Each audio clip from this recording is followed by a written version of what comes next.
హరి ఓం. భగవద్గీత భక్తి యోగంలో సమశత్రౌ చ మిత్రే చ తథా మానవమానయో శీతోష్ణ సుఖ దుఃఖేషు సమస్సంగ వివర్జిత అన్న శ్లోకంతో పాటు గీతని అభ్యాసం చేస్తాను. ఇప్పుడు కాదు, 35 ఏళ్లుగా చేస్తూ ఉన్నాను.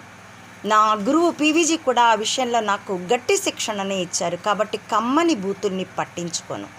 సంస్కారం అన్నది జన్మతః రావాలి, తల్లిదండ్రుల పెంపకంలో పెరగాలి. నన్ను వాళ్ళు తిడుతున్న బండబూతులు వాళ్ళ తల్లులకే చెందుతాయి. కాబట్టి సంస్కారాన్ని అభ్యాసం చేయడం అన్నది ఈ మెదళ్ళే ఆయుధాలుగా యుద్ధంలో. ఇప్పుడు కమ్మలకి ఆ మదన్ రేపారు కాబట్టి వాళ్ళు అలా ఉన్నారు. ఒకవేళ రెడ్లకో బ్రాహ్మణులకో దళితులకో రేపితే వాళ్ళు యూదుల్లాగే ఉంటారు. ఇదే ఇక్కడ మానసిక యుద్ధ తంత్రం. హరి ఓం.